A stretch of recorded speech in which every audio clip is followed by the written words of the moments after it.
आरोही अपनी बेटी को सुलाकर अभी रसोई में काम करने आई ही थी कि अचानक दरवाजे पर दस्तक हुई। उसने जाकर दरवाजा खोला तो पति विनोद सामने खड़ा हुआ था, लेकिन उसके चेहरे पर गुस्सा साफ झलक रहा था। विनोद जब अंदर आ गया तो आरोही ने दरवाजा लगाते हुए उससे पूछा, आज इतना जल्दी कैसे आ गए? कुछ हुआ है क्या? इतने गुस्से में क्यों हो? जैसे ही आरोही ने पूछा वैसे ही विनोद ने चिल्लाना शुरू कर दिया, कैसी बहू हो तुम? तुम्हारी अपने ससुराल वालों के लिए कोई जिम्मेदारी है या नहीं? विनोद थोड़ा धीरे बोलो, गुड़िया भी सो रही है। तुम्हें पता है ना कि ओ अभी बीमार चल रही है, और क्या जिम्मेदारी नहीं निभाई मैंने?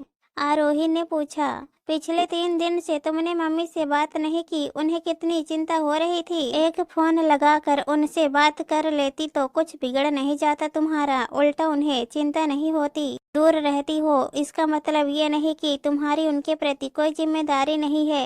विनोद ने और तेज चिल्लाना शुरू कर दिया। उसकी बात सुनकर आरोही ने जवाब दिया, तुम्हें पता है ना 3 दिन से गुड़िया की तबीयत खराब थी। तुमने तो ऑफिस से छुट्टी नहीं ली, उसे संभालना, अस्पताल ले जाना, घर के काम करना, सब कुछ मुझे ही संभालना पड़ रहा था। कोई संभालने वाला नहीं था। अब इतने काम थे तो इसलिए भूल गई। वाह क्या जवाब दिया है। अपनी मम्मी से घंटों बातें करने के लिए तुम्हारे पास वक्त ही वक्त होता है, बस मेरी ही मम्मी से बात करने के लिए तुम्हारे पास वक्त नहीं होता। उल्टा 10 बहाने तैयार रहते हैं तुम्हारे पास। यही तो फर्क होता है एक बहू में और बेटी में। बेटी घंटों घंटों तक अपनी माँ से फोन पर चिपक कर बात कर लेगी, लेकिन बहू, उसे तो अपनी सास से बात करना भी एक काम ही लगेगा। अरे मैं भी बिजी रहता हूँ, लेकिन फिर भी वक्त निकाल कर अपनी मम्मी से बात कर लेता हूँ, तुम्हारी तरह बहाने नहीं करता हूँ। विनोद ने कहा, सही बात है, बहू अगर 3 दिन भी ससुराल में फोन न करे तो लोगों को लगने लगता है कि वो नाटक कर रही है, उन्हें पूछती भी नहीं है। जबकि तुम्हें मेरी मम्मी से बात किए हुए 4 महीने से ऊपर हो चुके हैं। अपने बिजी शेड्यूल से वक्त निकाल कर तुम अपनी मम्मी से बात कर सकते हो, लेकिन इन 4 महीनों में तुम्हें मेरी मम्मी से बात करने का वक्त नहीं मिला। ये याद रखो विनोद, रिश्ते कभी एक तरफा नहीं निभते। बस यही तो फर्क है कि मुझे तो ये कह दिया गया कि कैसी बहू हो तुम, लेकिन मुझे तो ये भी हक नहीं है कि मैं ये कह सकूं कि कैसे दामाद हो तुम। आरोही की बात सुनकर विनोद चुप हो गया। आरोही तो अपनी भड़ास निकाल कर रसोई में अपना काम करने चली गई, लेकिन विनोद वहीं सोफे पर सिर पकड़कर बैठ गया। आखिर आरोही गलत तो नहीं कह रही थी। उसे सचमुच आरोही की मम्मी से बात किए हुए 4 महीने हो चुके थे। आरोही सुधा जी की इकलौती बेटी थी। अभी 1 महीने पहले ही उनके पति का देहांत हुआ था। उस समय वो बिल्कुल अकेली हो गई थी। तब आरोही और विनोद अपनी बेटी के साथ अपने मम्मी पापा के घर राजस्थान में ही रहते थे। विनोद का परिवार एक संयुक्त परिवार था, जिसमें विनोद के मम्मी पापा, उसके बड़े भैया भाभी और उनके बच्चे थे। तब अपनी मम्मी को अकेला देखकर आरोही अक्सर परेशान रहती थी। उनका घर भी 2 घंटे की दूरी पर था, तो हर रोज वहां जाना संभव नहीं होता था, पर फिर भी आरोही सप्ताह में 1 चक्कर लगा ही आती थी। लेकिन इस बात से विनोद की मम्मी मधु जी और भाभी को बड़ी समस्या होती थी। हालांकि आरोही अपना काम करके जाती थी, लेकिन फिर भी भाभी अक्सर शिकायत ही करती रहती थी, ये तो यहाँ से चली जाती है, सारा काम मुझे करना पड़ता है, मुझे क्या उसने नौकरानी समझ रखा है। ये देख कर मधु जी भी अक्सर विनोद से ये एक ही शिकायत करती, किसी का इस दुनिया में आना या जाना हमारे बस की बात नहीं है, वो तो भगवान की मर्जी पर है। हम जानते हैं कि समधन जी पर दुखों का पहाड़ टूटा है और वो अकेली हो चुकी है, लेकिन इसका मतलब ये नहीं कि आए दिन बहू मायके चली जाए। अरे यहाँ की भी उसकी कुछ जिम्मेदारी है कि नहीं? उसके कारण मेरे घर में अशांति फैल रही है। कुछ समझाओ बहू को और कहो कि अपने घर की तरफ ध्यान दे। आखिर अक्सर शिकायत होती देखकर विनोद और आरोही ने इसका ये उपाय निकाला कि ओ मायके वाला घर बेचकर यहीं आसपास मम्मी के लिए घर खरीद लेंगे, ताकि आने जाने के जो 4 घंटे लगते हैं कम से कम वो तो बच ही जाएंगे और घर पर किसी को शिकायत भी नहीं होगी। पर इस बात को लेकर भी उसके ससुराल में अच्छा खासा बवाल मच गया। अरे अभी दूर रहती है तो इतना परेशान करके रख दिया है कि आए दिन बेटी वहाँ चली जाती है, यहाँ पास में आ जाएगी तो छोटी बहू तो मुंह उठा कर जब चाहे तब चली जाएगी। फिर तो ये लड़ाई झगड़े रोज का ही किस्सा हो जाएगा। आखिर परेशान होकर आरोही ने इस बारे में अपनी मम्मी से बात की तो उसकी मम्मी ने साफ मना कर दिया, बेटा यहाँ घर के पास ही तुम्हारे ताऊ जी और चाचा का परिवार रहता है, दिन में कोई ना कोई मेरे पास आ ही जाता है तो कम से कम मुझे अकेलापन नहीं लगता।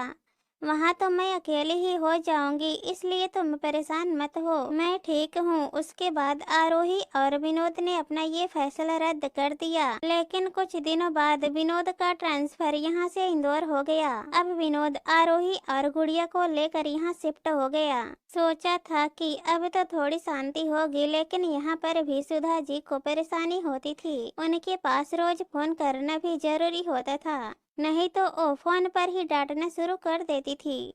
सबसे ज्यादा उत्सुकता तो उन्हें इस बात को जानने की होती थी कि आरोही और विनोद आखिर उसके मम्मी से कितने दिन में बात कर रहे हैं और कितनी देर बात कर रहे हैं। शुरू में जब उन्हें पता चला कि ये लोग तो हर रोज ही उनसे बात करते हैं तो उन्होंने विनोद को डांटना शुरू कर दिया। क्या लेने के लिए हर रोज फोन लगाता है अपनी सास को, दामाद हो तुम, अपनी इज्जत अपने हाथ में होती है, यूँ हर रोज फोन लगाना जरूरी नहीं है। आज तेरी सास तेरी माँ से बढ़कर हो गई। पर विनोद बात को टाल देता था, लेकिन जब एक ही बात बार बार बोली जाए तो कुछ तो असर होने ही लगता है। हर रोज से कुछ दिन का फर्क आया और कुछ दिन से महीने का, और अब तो 4 महीने से उसने उनसे बात ही नहीं की थी। अचानक बेटे जैसे दामाद में इतना परिवर्तन आ जाए तो चिंता तो होती ही है। मम्मी का जब भी फोन आता था तो अक्सर वो पूछती, कोई बात हुई है क्या बेटा, दामाद जी नाराज हैं क्या मुझसे? नहीं मम्मी, अभी उन पर काम का बहुत ज्यादा बोझ है, अभी तो घर में भी पूरा टाइम नहीं दे पाती तो फोन पर बात क्या करे, कहकर आरोही टाल जाती। विनोद से भी कहती तो ओ कुछ नहीं कहता। आखिर धीरे धीरे उसने बोलना ही छोड़ दिया। जानती तो थी ही सही कि आखिर कौन ये सब कर रहा है। अपने घर की शांति के लिए वो चुप रह गई, पर अभी भी अपनी सास को अपनी जिम्मेदारी मानकर हर रोज फोन जरूर लगाती थी। लेकिन अभी पिछले 3 दिनों से गुड़िया की तबीयत ज्यादा खराब थी और विनोद के पास बिल्कुल टाइम नहीं था। इस कारण सब कुछ आरोही को ही करना पड़ रहा था।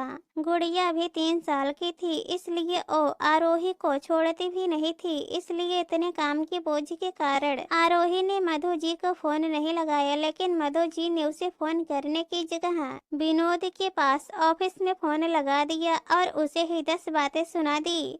बहू ने मुझे 3 दिन से फोन तक नहीं किया है, ये तक नहीं सोचती कि मुझे कितनी चिंता होती है। उसके वहाँ जाकर कुछ ज्यादा ही पर निकल आए हैं। अपनी मम्मी से भी तो बात करती ही होगी, तो मुझसे बात करने में क्या ऐतराज है? सही बात है, भला कौन बहू अपने ससुराल वालों को पूछती है। बस इस बात को सुनकर विनोद गुस्सा हो गया और इसी कारण विनोद ने ऑफिस से आकर आरोही को इस तरह से डांट दिया। पर आरोही का जवाब सुनकर वो ज्यादा कुछ कह नहीं पाया। सही तो कह रही थी वो, उसने तो अपनी जिम्मेदारी से कभी मुंह नहीं मोड़ा था, लेकिन इसके बावजूद भी उसी को हर बार दबाया जा रहा था। रिश्ते कभी एक तरफा नहीं निभते हैं, उसके लिए दोनों का सहयोग होना जरूरी है। मम्मी इतना कुछ सुना देती है, लेकिन उसके बावजूद आरोही हर रोज उन्हें फोन करती है। अब गुड़िया की ही तबीयत खराब है तो उसमें वो क्या कर सकती है। उसकी मम्मी के इतना कुछ कहने के बावजूद भी आरोही ने उन्हें फोन करना बंद नहीं किया, जबकि उसने क्या किया। खैर थोड़ी देर बाद विनोद ने अपना मोबाइल निकाला और आरोही की मम्मी को फोन मिला दिया। जब उनसे बातें कर रहा था तो उसकी आवाज रसोई तक आ रही थी, जो आरोही के लिए वाकई एक सुखद एहसास था। विनोद ने खैर बात तो सिर्फ 1-2 मिनट के लिए ही की थी, लेकिन उसकी मम्मी की आवाज में खुशी साफ झलक रही थी।